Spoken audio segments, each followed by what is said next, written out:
Hello, this is Rachel Roumeliotis of Punch Tape, and we are here with episode 2 of the AI Marketing Stack podcast. Welcome. Apparently, our demise is still on its way, as in Davos, everyone was talking about how AI is going to take over lots and lots of jobs. The one that I liked the most was the CEO of Palantir saying it was going to take over humanity's jobs. So that's really great. I say no now. But let's look at some of the things that were said. So, like I said, the Palantir CEO was like, you're going to need to work with your hands. Paraphrasing, of course, all of this. Let's see. It says it will destroy humanities jobs. You went to an elite school, you studied philosophy, which is what he did. He uses himself as an example. Hopefully, you have some other skill. That one is going to be hard to market. So that's fun. And I'll put some links into the description if you want to read up on this. There was another couple of ones here. CEO of Anthropic said during a conversation that the tech industry is 6 to 12 months away from an AI model that can perform most, if not all, of the job functions of a software engineer. And during the same thing, this is from an article from Yahoo Finance, the one before it was from Forbes. DeepMind's CEO predicted that we'll begin to see AI impacting internships as well as entry level and junior level jobs. So I'm not quite buying it. I continue to think that AI is a major shift, but it is still a tool.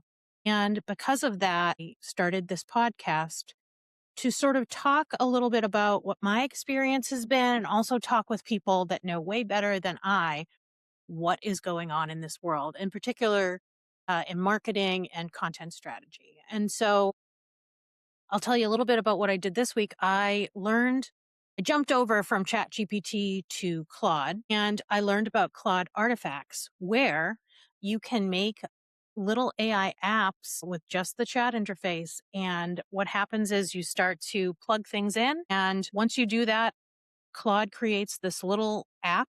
I think that's the right term for it. And you suddenly have two screens in front of you. One is the actual app or the workflow, right? And on the left, you can still edit it. And I was honestly giddy. It was so great. And I started working on it right away. And one of the first things I did was to create something that could build out content with me. So, side note, I actually have a training class that you can go to punch-tape.com if you want to sign up. It's really fun. It's really easy. It's a great way to take your usage of these LLMs from like sort of search interface or research helper to the next level. And so that brings me to the interview that we had this week. I happen to be on LinkedIn, as I am a lot nowadays with a new company. And I happened to cross Andrew Zigler. He asked me to call him Zig, which I love. He works for Linear B, senior developer advocate and podcaster of Dev Interrupted, which you can get where you get your podcasts. He is, first of all, he's a delight, but he has a great way, I think, of looking at how to shift your mental models to work with LLMs. And he's very approachable. He has some great tips for people who are just beginning. And I just am really glad that I came across his page and that he was so willing to be on the podcast. And so without further ado, let's get to the podcast interview.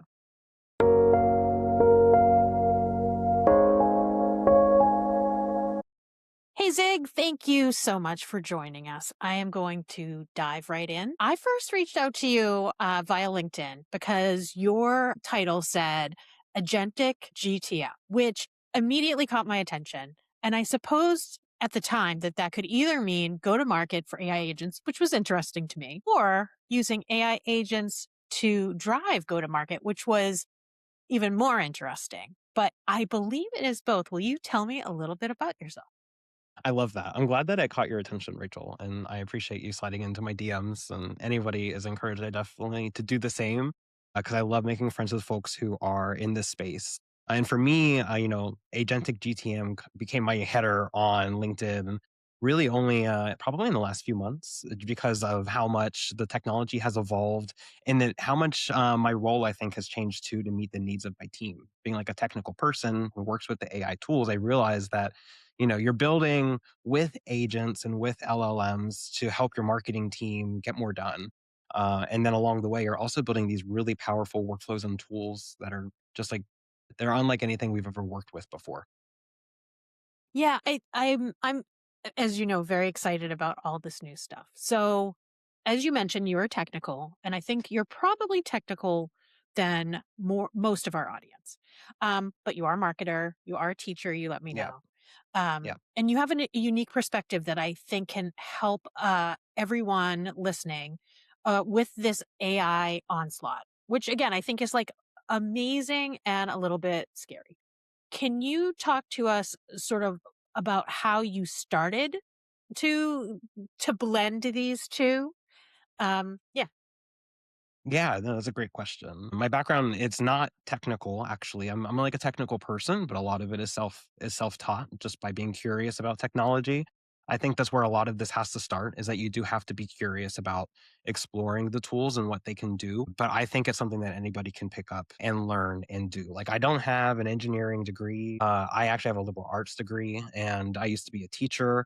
And then I transitioned into technology as somebody who taught people how to use technology, how to build with technology. And now I think with tools like AI available, that skill set of not only being like a little technical and understanding the goals of what you're achieving, but being really clear at communicating what it is and the impact that that's going to have on the larger organization. Those two things together are really important for working with like AI and new tools, right? I do think that like marketers have a really unique leg up on that Mhm. in a way that a lot of engineers don't. A lot of engineers struggle on a day-to-day basis explaining the impact of the code that they make on the overall business, whereas a lot of marketers naturally sit in this position where they can convey the value of the work they do and how it brings the product to more people. Now those people can also then have these like more technical types of things and tools that they can use just by using those same words that they always have before. And I think that's like the most important thing for marketers to remember is that like you're using your words to do all of this. And the marketers have always been like the king of their words. That I'm glad you brought that up because I actually one of the things that I saw come out of Davos, amongst many crazy things, was that the CEO of Palantir was like, "Oh, humanity's jobs are going out the window because of AI." I'm paraphrasing. And I was like, I don't think so for exactly what you're saying, right? There's this like qualitative knowledge. And like you said about storytelling and understanding how to communicate and the creativity that if you can blend that with AI, it's just like you're supercharged. I think it's great. Yeah, exactly. Especially people, marketers who are already in the position where they give direction to other people on how they should align their work and their tasks are really well suited for working with AI, for learning AI, because that's the same exact process that you're doing with the machine. You're conveying to it the goals that you're trying to achieve and what they can do to help you meet them. Uh, and for the first time ever, it's like you don't have to necessarily deeply understand all the I technical think stuff that's a underneath. really, really good way to look at it. And I hope the listeners take that on board and think about it because I just think there's so much to grab onto. So you actually came up with a title that I think was really cool too. And I want you to explain that. And Yeah. if what you think the future is. So it's the role of go to market engineer. Let's talk about that a little Yes. bit. Yeah. So go to market engineer. That's a little bit of what I do at Linear B. Like a little context for myself. Like I just told you, like I used to be a classroom teacher, and then I went into my first roles coming into tech were developer advocacy, teaching people Mhm. about technology and with technology.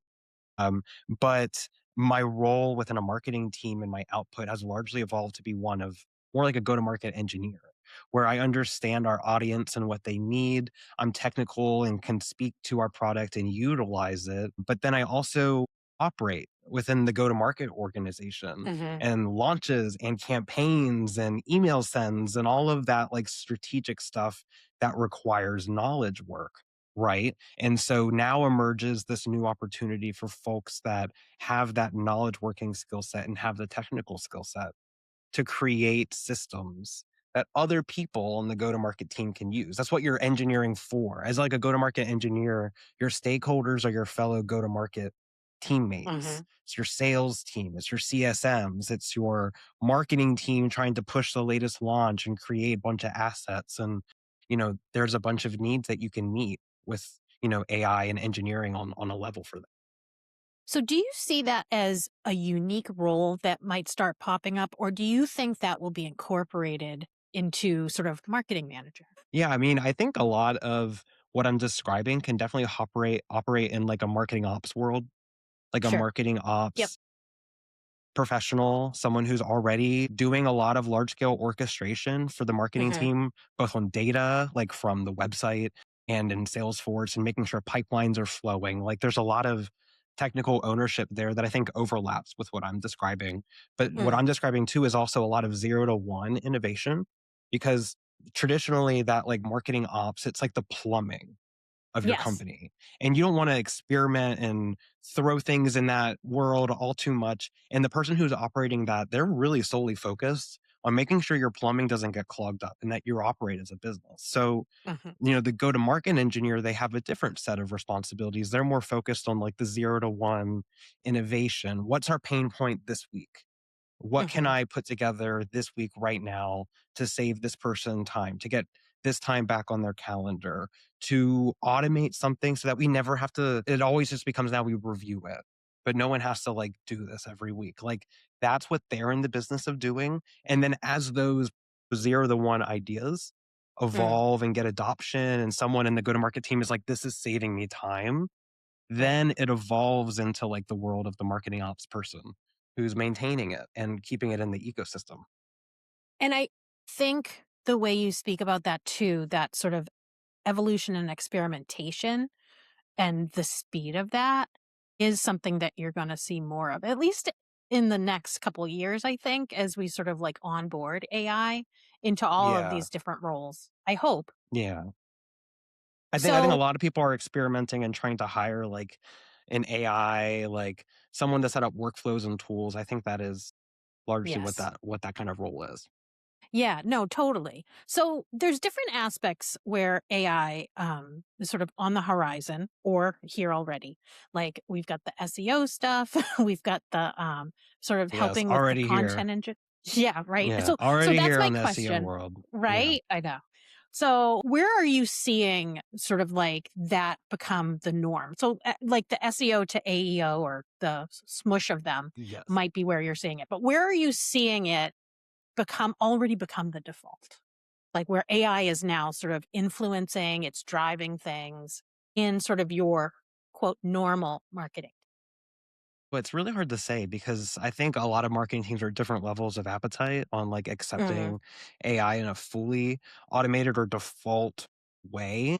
But I will say that like a lot of places where like marketing workflows like this can shine are in processes that are very boilerplate. Like for example, a lot of companies have guidelines.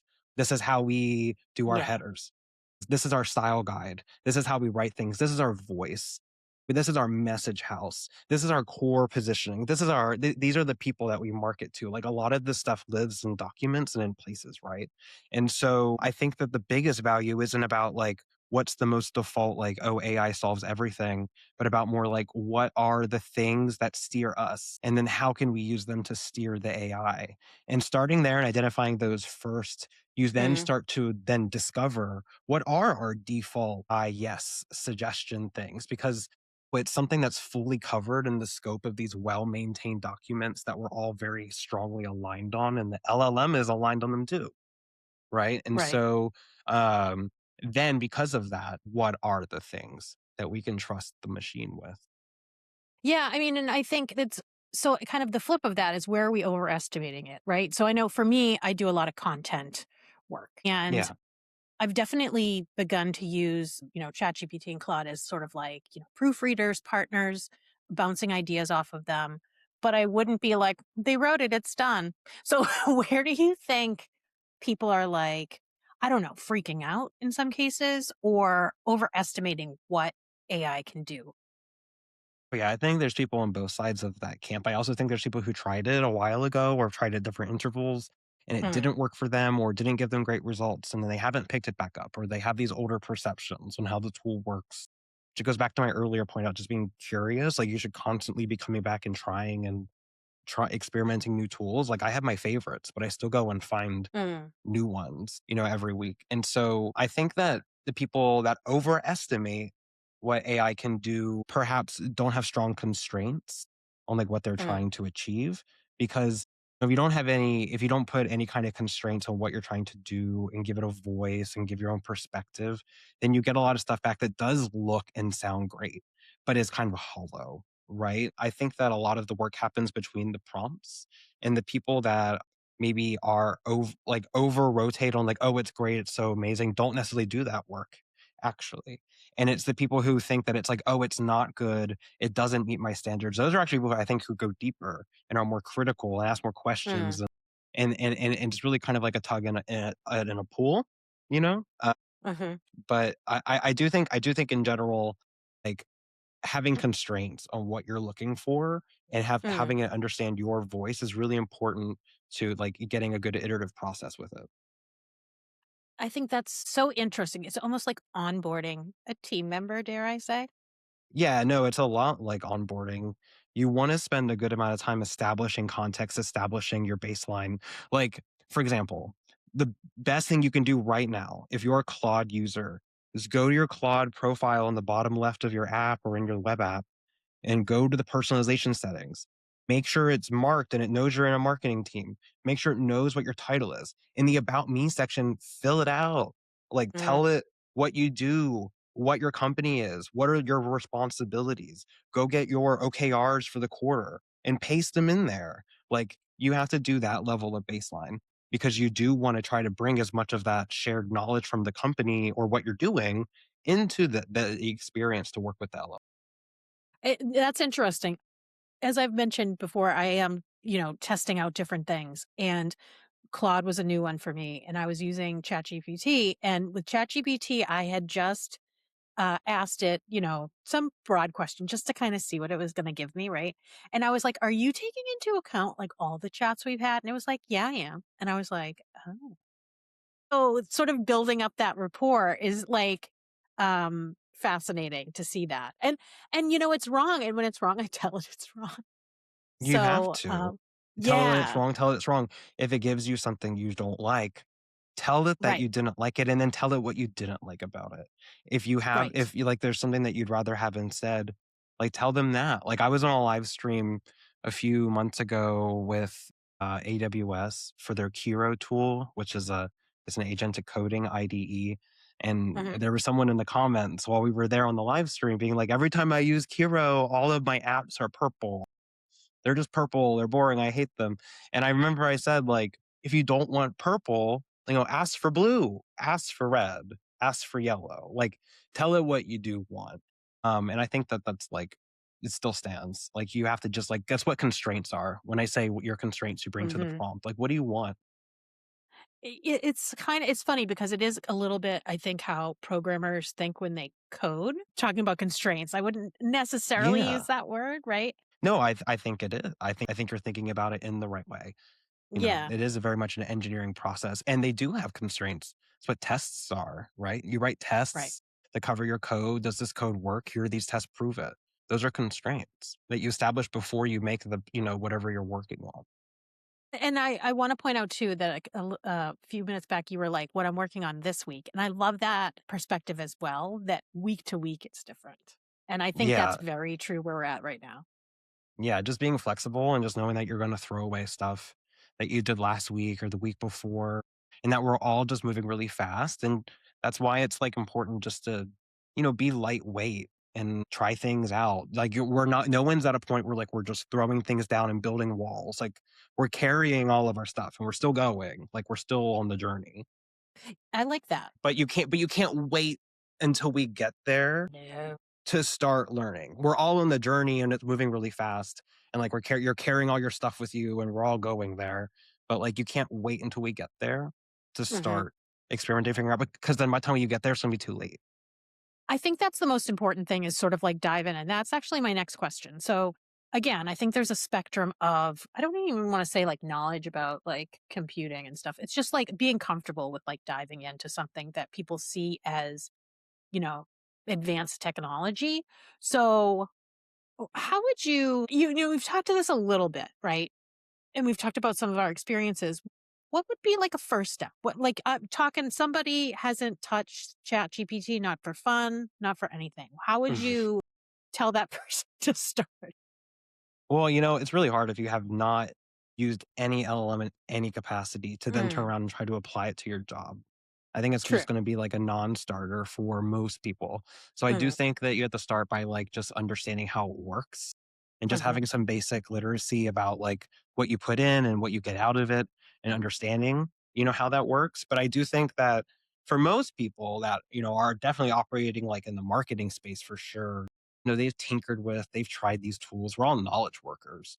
So it's come Yes. across like I think there's very few people, in the internet, in places where that are finding your podcast that don't haven't been Sure. trying Good out the point. tool. So for those people, what I would because like those are people I really want to like talk to is about like what you should do is like if you're still really green to this, get Claude, get Chat GPT, talk to them about what you're working on, share the documents about what you're working on, and turn the Hmm. lens around. Give it something that you're working on and have it ask you about it and have it take the role Mm, of trying to deepen your own understanding of what you work on. And in that process, like you're going to be able to sharpen your own thinking, which is then going to help you start then figuring out what are the things I don't know as you sharpen your mind. And then you can yeah. ask that to the LM. And then you start having this collaborative experience. And for most people, I think this is going to feel intuitive once they start Hmm. once they start actually like doing so. And then from there, you really just want to start thinking about with every new chat that I start, what does this chat need to know to get the Hmm. job done for me in as few words as possible? How can I get Hmm. this almost as close to automatic? And then when you start thinking that way, that's the whole job. All the rest of your work will be iterating on how can I get this to zero? That's what that's what I think this discussion has been good about too. Like it's like a mindset shift in how Hmm. you're thinking about this new tool and then experimenting and actually trying out the different tools. We've talked about Claude and ChatGPT. Are there any, other tools that you think have been particularly interesting that people should check out? Yeah. So I think that it's like really like, so in terms of like places like to look at and things to like Hmm. start with, I think that I'm trying to think. Like, could you be more specific about like what kinds of things? Well, so okay, yes, I certainly can. So I guess I'm shifting a little bit to there are just, I mean, hundreds of startups coming out Yeah, all with trying to take a all bite of these, of the yeah, all go-to-market of pie, these right? all with AI in front of them, right? And, so we've spent our time talking about the LLMs and stuff, and I just think that's such a rich area. However, Yeah. we are being bombarded by all of these different things that do solve a specific problem, Yes. which is why I think talking about the LLM stuff is more fun. But are there any out there that you've used that you think are doing a good job? Not that this is your official endorsement Yeah. of them, but Yeah, no. There's definitely the tool stack has evolved and changed. yes. There are things that I recommend people get are, pick your poison. There's tons of them out there. You should get something on your computer that's voice to text. Not just your Mm, native voice to text on your computer, but like, get Whisper, get Mac Whisper, there's all sorts of tools out there. Get one of those love because it. what you'll quickly discover is that in working with the LLM, the biggest friction between you and iterating is how fast you can type on the keyboard. So once Mm. you pick up your fingers from the keys and you start talking to the machine, you get a lot faster of a loop. It starts making more sense and you start actually saving time with it. Right. So So I haven't done that. That's awesome. I'm gonna that's definitely try that. really, really important, Rachel. You got to do that. And then you got to give I me an will. update on how I you've been will doing your definitely. voice to text. Cause I haven't typed on my computer in a while. I talk to it for Wow. everything. Okay. for all across all sorts of stuff. And so yes, very powerful tool. I also think in that same realm, like if you're using Zoom, like get your AI Hmm. summary companion on Yes. and get those sent to your inbox. Love And it. Yep. then what you do is and then maybe like if you're recording meetings, maybe you're the host of a regular meeting and you're Mm, already recording your meetings anyways, go and download the transcripts. Pair them with the AI generated summary that comes to your email. Now just like you can save that and put that in a folder in your computer. And then in the future, you can dump all of those into a chat. And now you mhm. can work with all of that S- information at Um, once. yes, a must.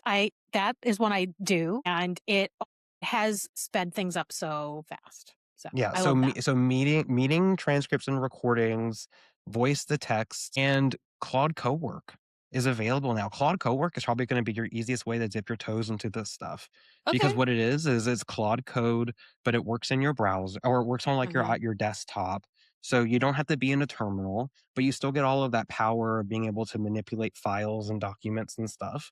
So now if you're a good data janitor, a good custodian of your knowledge, you can make folders of this kind of information of you Right. can save emails and transcripts and voice to text notes and dump them into things, and then you could just point Claude Cowork at it, be like, hey, take Mm. all of these, and then you're connected to my Google Drive, go make a spreadsheet, go make a slide, you're connected to my Asana, go turn all of these into tasks for me, go update this master thing with this. Oh, it's like this is when you start thinking about connecting all of the pieces.